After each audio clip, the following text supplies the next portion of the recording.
Shalom, selamat pagi Bapak dan Ibu-Ibu Saudara sekalian yang terkasih dalam Tuhan. Kita bersyukur untuk hari ini, untuk hari baru yang Tuhan Yesus sudah sediakan untuk kita semua untuk datang kembali beribadah kepadanya. Mari kita bersama-sama memujikan namanya, nama yang layak disembah oleh segala bangsa. Kita pujikan, sebab Kau layak disembah.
Arahkanlah hatimu kepada Tuhan dan beribadahlah kepadanya dengan sikap penyembahan.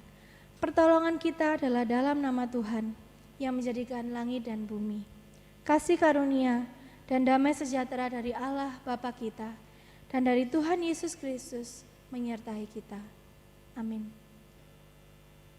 Bapak Ibu sekalian, ada ayat firman Tuhan yang berkata, sebab hidup kami ini adalah hidup karena percaya, bukan karena melihat. Marilah kita sama-sama mau belajar untuk percaya bahwa di dalam setiap kesesakan ada penyertaan Tuhan dan tuntunan Tuhan. Biarlah hati kita selalu percaya akan kebaikan Tuhan dalam hidup ini. Dan biarlah hati kita semakin mencintai Tuhan. Kita pujikan, ya Tuhan, ku percaya.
Marilah bersama-sama kita menundukkan kepala kita. Kita akan mengakui segala dosa kita yang sudah kita lakukan di hadapan Tuhan.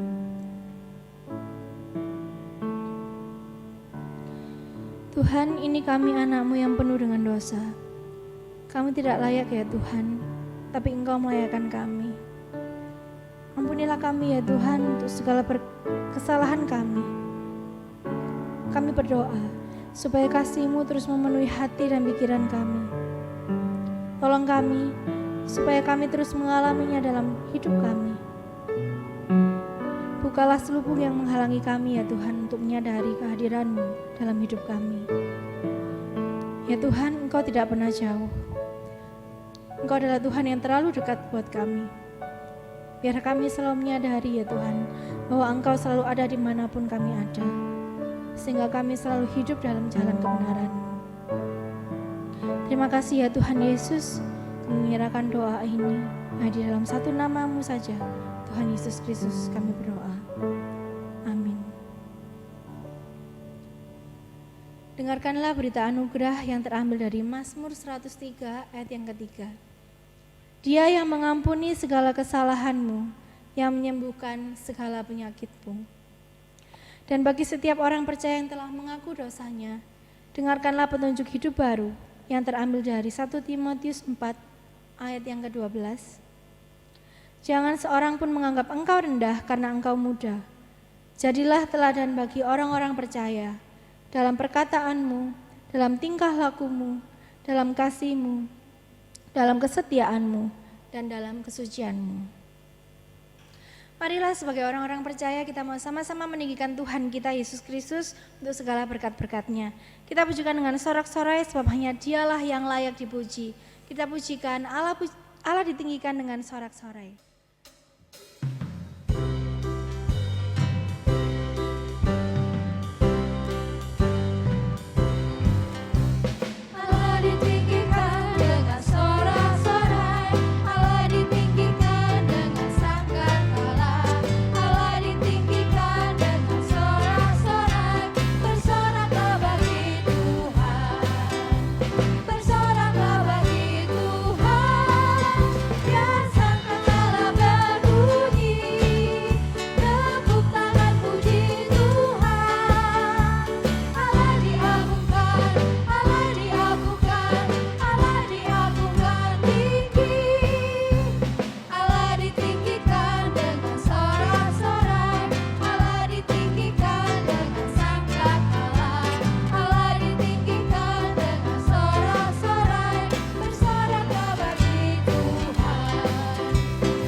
Dengan bangkit berdiri, mari kita bersama-sama mengikrarkan iman kita, seturut dengan pengakuan iman rasuli.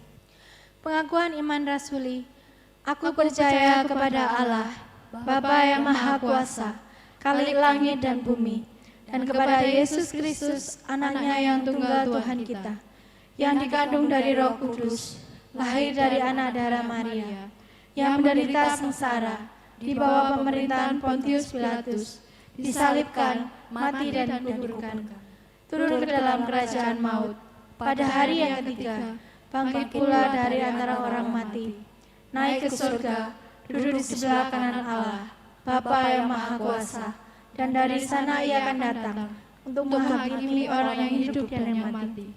Aku percaya kepada Roh Kudus, gereja yang kudus dan am, persekutuan orang kudus, pengampunan dosa, kebangkitan tubuh, dan hidup yang kekal.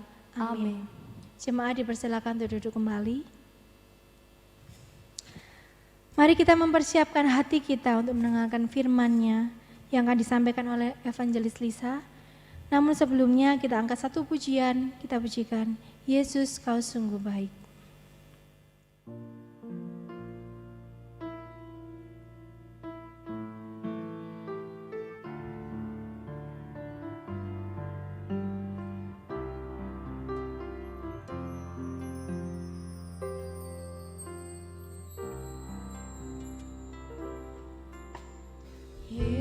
Yesus, kau sungguh baik. Yesus, namamu indah. Yesus, ku cinta kau selalu. Ku tinggikan, ku agungkan selamanya. Yesus, kau sungguh baik. Yesus, namamu indah. Yesus, ku cinta kau selalu. Ku tinggikan, ku agungkan selamanya. Ku mau memujimu, ku selalu pujimu. Ku mau menyembahmu, ku selalu sembahmu. Kau yang layak terima semua pujian, kemuliaan hanya bagi Tuhan.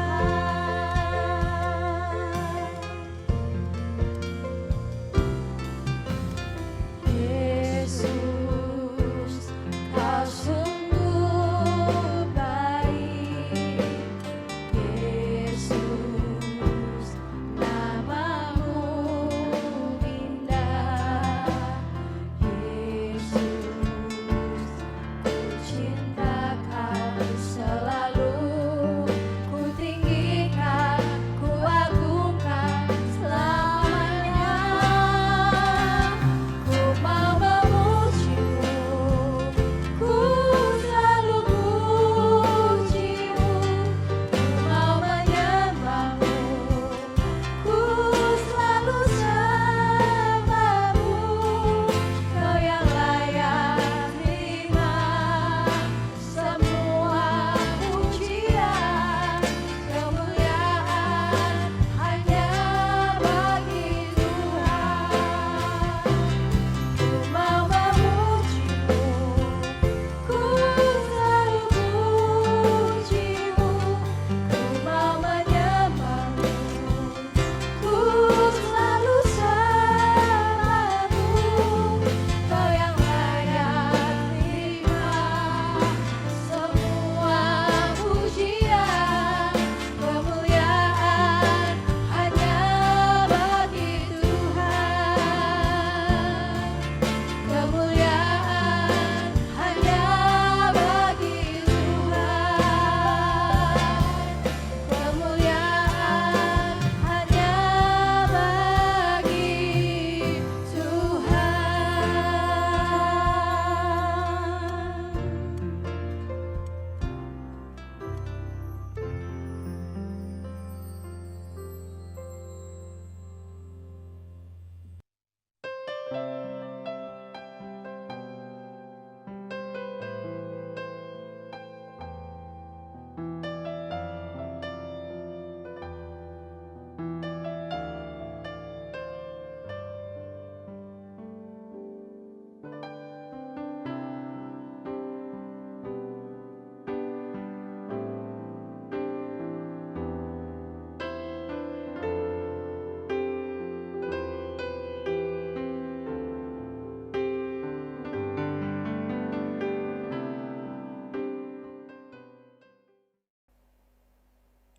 Shalom, jemaat yang terkasih di dalam Tuhan.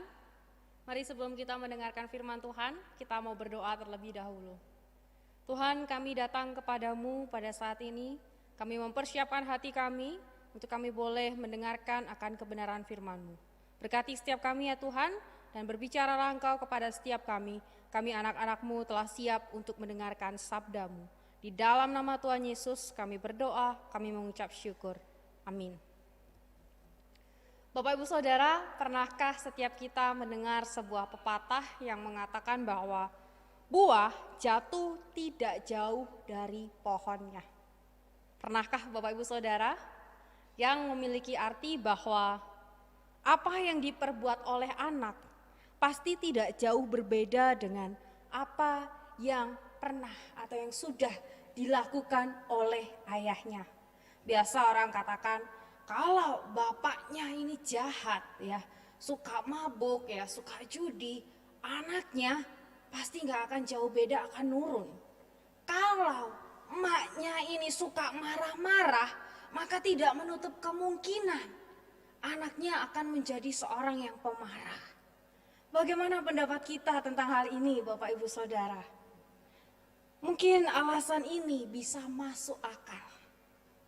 Karena pengaruh keluarga itu memang sangat kuat. Keteladanan itu penting.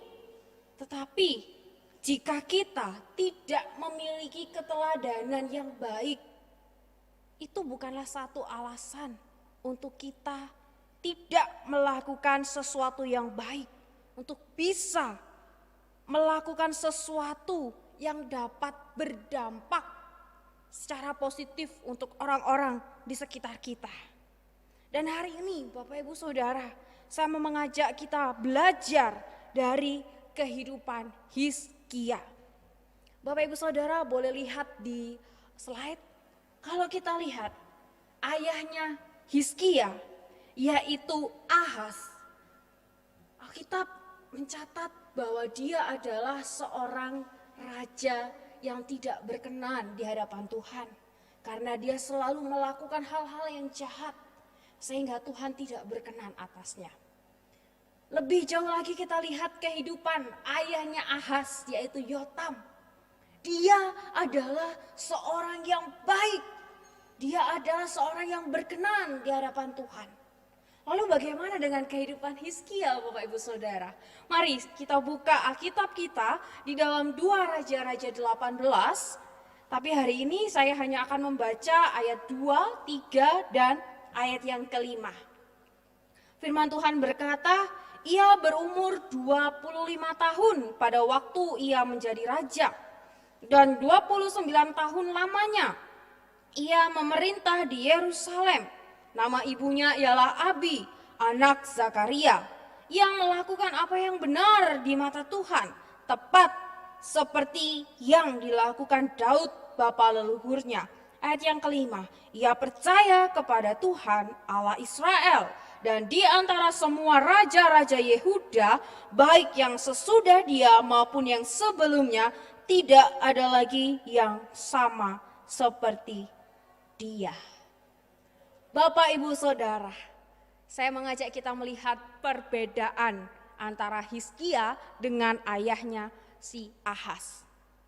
Alkitab, firman Tuhan yang kita baca tadi mengatakan umur 25 tahun Hizkia sudah menjadi raja. Ini adalah usia yang masih sangat muda, tetapi dia diperbolehkan atau dia mendapatkan satu kepercayaan untuk menjadi seorang raja. Dan dia memerintah cukup lama Bapak Ibu Saudara, yaitu 29 tahun dia memerintah Yerusalem. Dan dikatakan bahwa dia melakukan apa yang benar di mata Tuhan. Dia berpaut kepada Tuhan, dia tidak menyimpang daripada mengikut Tuhan, dan ia berpegang pada perintah-perintah Tuhan yang telah diperintahkan kepada Musa. Tapi bagaimana dengan Ahaz ayahnya? Dikatakan bahwa dia tidak melakukan apa yang benar di mata Tuhan. Dia mempersembahkan anaknya sebagai korban dalam api. Atau dengan kata lain, dia menjadikan anaknya ini sebagai tumbal. Dia mempersembahkan anaknya ini untuk menjadi tumbal. Dan dia juga mempersembahkan dan membakar korban di bukit-bukit pengorbanan dan di atas tempat-tempat yang tinggi dan di bawah setiap pohon. Tentu ini adalah hal yang sangat membuat Tuhan tidak berkenan atas hidup atau apa yang sudah dilakukan oleh Ahaz. Beda sekali bukan dengan Hizkia anaknya? Mungkin kita bisa katakan, loh bapaknya loh kayak gitu ya. Kok bapaknya jahat, bapaknya nggak benar. Tapi Hizkia kok bisa menjadi anak yang baik. Dia bisa berkenan di hadapan Tuhan karena perbuatan-perbuatannya. Atau mungkin sebaliknya, ketika kita melihat kehidupan Yotam, bapaknya Ahaz, mungkin kita katakan, iki loh kok bisa sih ya, dia itu hidup jahat, dia itu melakukan hal-hal yang gak benar. Padahal papanya itu loh baik, papanya itu loh selalu melakukan hal-hal yang benar. Mungkin Bapak Ibu Saudara, kita bisa katakan demikian juga ketika kita melihat kehidupan orang-orang di sekitar kita.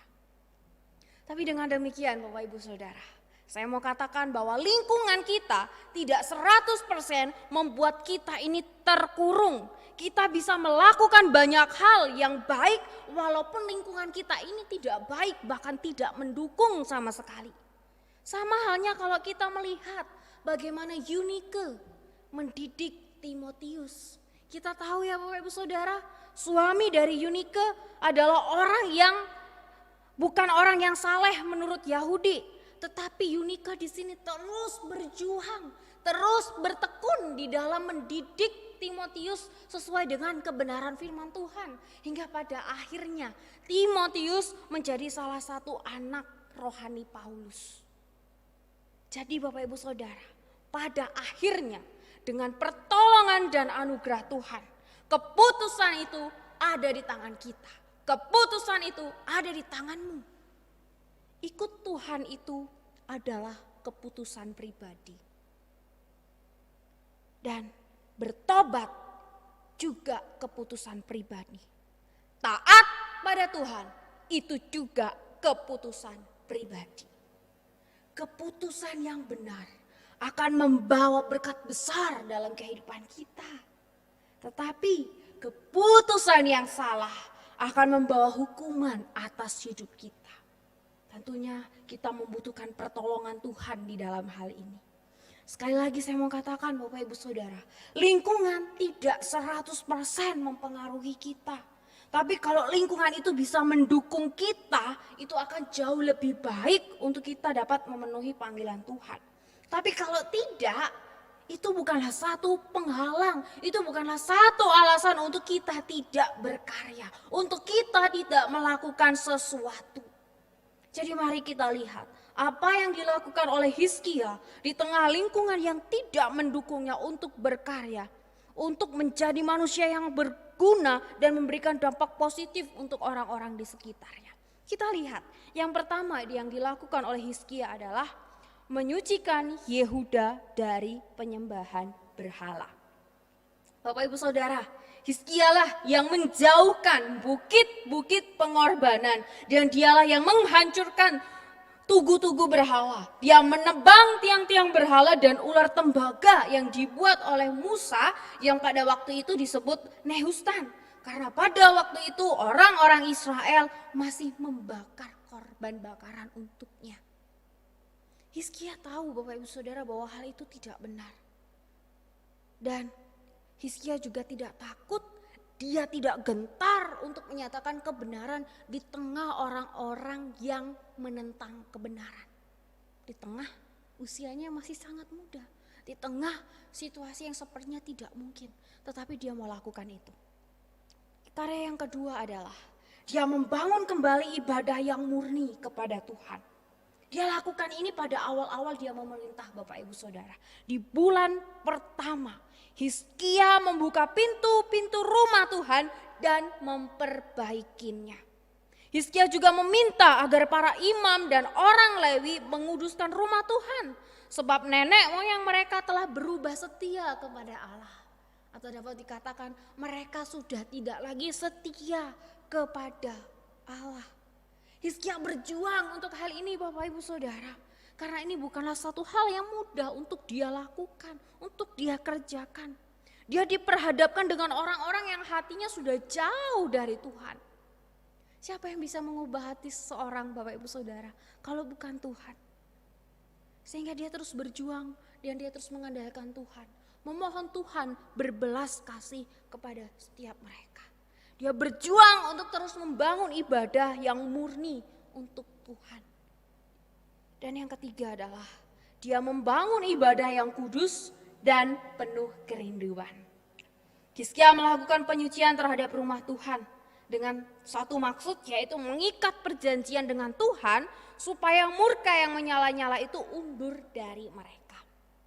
Hizkia melakukan penyucian juga terhadap dosanya, keluarganya, dan juga rakyatnya. Hizkia juga memerintahkan mereka untuk boleh melakukan satu pujian dan penyembahan kepada Tuhan dengan kesungguhan hati mereka. Hizkia juga mengajak mereka untuk boleh merayakan Paskah. Semua ini dilakukan oleh Hizkia untuk membangun ibadah dengan sikap yang benar. Ibadah yang juga boleh terus dilakukan di dalam seluruh aspek kehidupan mereka. Dan yang keempat, Hizkia membangun kerelaan berkorban bagi pekerjaan Tuhan. Awal-awal Hizkia menetapkan tugas-tugas imam dan orang Lewi, yaitu mempersembahkan korban bakaran, korban keselamatan, dan memintanya untuk mengucap syukur, menyanyikan pujian dan melayani di pintu-pintu gerbang. Tetapi Hizkia bukan hanya sekedar memberitakan dan memerintahkan Bapak Ibu Saudara. Hizkia juga memberikan sumbangan dari harta miliknya untuk korban bakaran. Selanjutnya dia juga memerintahkan, mengajak rakyatnya untuk memberi sumbangan yang jadi bagian imam dan orang Lewi untuk boleh mendukung mereka. Dan ini juga direspon baik oleh rakyatnya. Kalau kita melihat keberhasilan Hizkia sampai di peristiwa ini Bapak Ibu Saudara, itu semua tidak terlepas dari keteladanan nyata yang sudah ditunjukkan oleh Hizkia di hadapan rakyatnya. Tentunya di dalam dia menjalani tugas dan juga panggilannya sebagai seorang raja, dia juga mengalami satu tantangan, satu hambatan, satu rintangan, satu pergumulan. Dari awal kondisinya sudah sangat berat. Dia tidak punya keluarga yang mendukung dia. Dan juga di dalam perjalanan-perjalanan dia sedang berjuang pun selalu ada. Dan salah satunya adalah ketika dia mendapat tantangan Sanherib Raja Asyur menyerbu Yehuda. Bahkan utusan mereka mempengaruhi rakyat agar tidak menuruti Hizkia lagi. Agar kamu jangan lagi percaya kepada Hizkia. Dengan satu alasan bahwa tidak ada Allah bangsa-bangsa yang bisa bebaskan mereka dari tangan Sanherib. Kita bayangkan ya Bapak Ibu Saudara kalau kita menjadi Hizkia. Tetapi ketika Hizkia menjumpai, ini bukanlah satu hal yang mudah untuk dia lakukan. Ketika dia melihat bahwa saya bisa gak ya, saya mampu gak ya. Tetapi dia punya satu keyakinan bahwa Allah yang sudah memanggilnya dari awal, maka Allah yang sama juga lah yang akan menyertai Hizkia sampai pada akhirnya. Dan inilah juga yang dikatakan untuk menguatkan hati para panglimanya dengan satu perkataan bahwa yang menyertai kita jauh lebih besar. Dan rakyat pun kembali mendapatkan kepercayaan. Tentu ini adalah campur tangan Tuhan yang nyata di dalam pekerjaan ataupun di dalam karya Hizkia ketika dia mengandalkan Tuhan.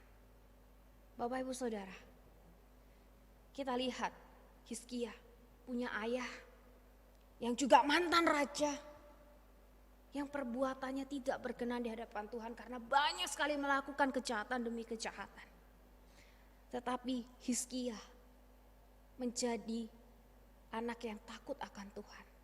Dia memutuskan untuk dia tidak sekali-kali berkompromi dengan dosa. Ia tidak mau mengikuti apa yang sudah dilakukan oleh ayahnya. Dia memutuskan apa yang seharusnya dia lakukan. Dengan hati dan tekad yang bulat, dia mengutamakan ibadah dalam kehidupannya, dalam seluruh aspek kehidupannya. Dia juga mengorbankan banyak hal untuk pekerjaan Tuhan. Tentu juga investasi waktunya selama dia hidup, Bapak Ibu Saudara.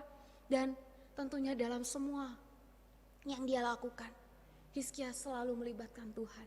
Kita boleh lihat itu di dalam setiap karya-karyanya, bagaimana Tuhan menyertai kehidupan Hizkia. Mungkin kita bisa berada di kondisi yang mirip-mirip dengan Hizkia, walaupun mungkin tidak sama persis. Mungkin kita menghadapi tantangan dari orang tua kita. Mungkin orang tua kita terkenal, mungkin gak benar, ya, kurang baik, sehingga itu memberikan kesan yang buruk terhadap diri kita. Dan itu juga menjadi beban moral kita. Sehingga kita juga sulit mendapatkan kepercayaan dari orang-orang di sekitar kita. Dan mungkin kita menjadi dipandang sebelah mata. Kita diragukan dan banyak hal lainnya. Atau juga bisa tantangan itu bukan karena orang tua kita, tetapi dari hal yang lain. Sebab banyak hal bukan yang seringkali membuat kita ini lemah. Banyak hal bukan yang seringkali membuat kita ini goyah. Tetapi bagaimana dengan keputusan kita? Apakah pada akhirnya kita menyerah dan menyalahkan keadaan? Yang mengatakan, saya udah gak bisa lagi lah kalau kayak gini, saya pasrah aja. Atau kita mau bangkit bersama dengan Tuhan, menjalani kehidupan dengan penuh antusias.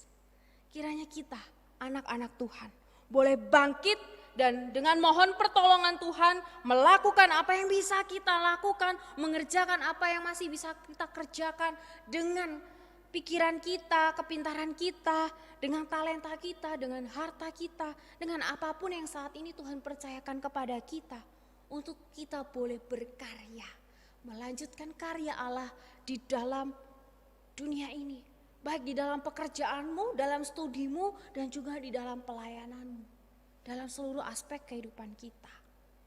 Lihat Hizkia yang masih muda dan di dalam situasi yang tidak mendukung untuk dia berkarya, tetapi dia tidak mau menyia-nyiakan hidupnya. Apa yang menjadi keputusanmu? Bagaimana dengan keputusanmu? Kiranya firman Tuhan hari ini boleh meneguhkan kita untuk boleh kembali semangat melanjutkan karya yang sudah Tuhan kerjakan dalam kehidupan kita, untuk kita boleh berkarya di dalam dunia ini. Tuhan Yesus memberkati. Mari kita berdoa. Bapa, terima kasih untuk keluarga yang Tuhan hadirkan untuk boleh bersama-sama dengan kami hingga hari ini. Di mana kami boleh mengalami pembentukan demi pembentukan-Mu. Di mana kami boleh mengalami karya-Mu yang luar biasa dalam hidup kami. Dan biarlah dengan kekuatan dan pertolongan-Mu, kami boleh dimampukan melanjutkan karya-Mu dalam dunia ini. Pakai setiap kami ya Tuhan. Dan biarlah firman Tuhan ini boleh meneguhkan panggilan kami. Kami saat ini juga mau terus berdoa ya Tuhan, untuk orang-orang yang masih terus berjuang di garda terdepan. Baik para dokter, suster, anggota TNI, Polri, Presiden kami beserta dengan menteri, terkhusus juga untuk Menteri Kesehatan. Dan seluruh orang-orang yang saat ini sedang berjuang mengatasi pemutusan penularan COVID-19. Tuhan jaga dan lindungi mereka, beri kekuatan kepada mereka, dan beri penjagaan-Mu atas keluarga mereka yang mungkin sudah beberapa waktu mereka tinggalkan. Tuhan, kami berdoa untuk setiap mereka. Kami juga berdoa untuk setiap diri kami ya Tuhan. Dalam segala pekerjaan kami, di dalam masa pandemi, banyak di antara kami mengalami pergumulan di dalam usaha pekerjaan perekonomian kami ya Tuhan. Mohon Tuhan boleh berikan kesabaran, Tuhan boleh berikan ketekunan dan hati yang terus mau mengandalkan Tuhan dan percaya penuh pada rancangan-Mu dalam kehidupan kami. Mohon Tuhan yang boleh terus peliharakan kan kehidupan kami, mencukupkan segala sesuatu yang boleh kami butuhkan dan kami perlukan. Di dalam nama Tuhan Yesus kami berdoa, kami mengucap syukur. Amin. Tuhan Yesus memberkati. Terima kasih untuk Evangelis Lisa yang sudah menyampaikan firman Tuhan pada pagi hari ini. Kiranya firman yang kita dengarkan boleh menjadi berkat dan rema untuk kita semua yang mendengarkannya. Untuk persembahan dapat ditransfer ke nomor rekening gereja yang tertera di layar, atau juga bisa dikumpulkan dalam kotak yang sudah tersedia di gereja, ataupun dikumpulkan ketika ibadah sudah berjalan normal kembali. Demikianlah. Bapak, Ibu, Saudara, marilah kita mengakhiri ibadah kita pada pagi hari ini. Mari kita naikkan syukur kita atas kasih Tuhan dengan pujian. Bapa, terima kasih.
Kembalikan segala kemuliaan bagi nama Tuhan dan pujian doksologi.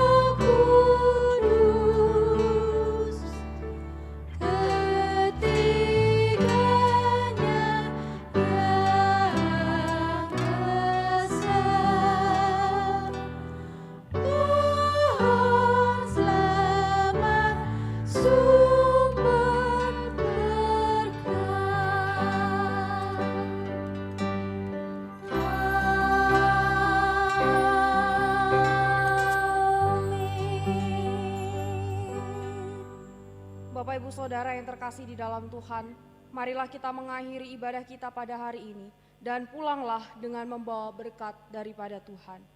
Tuhan menyinari engkau dengan wajah-Nya dan memberi engkau kasih karunia. Tuhan menghadapkan wajah-Nya kepadamu dan memberi engkau damai sejahtera. Amin.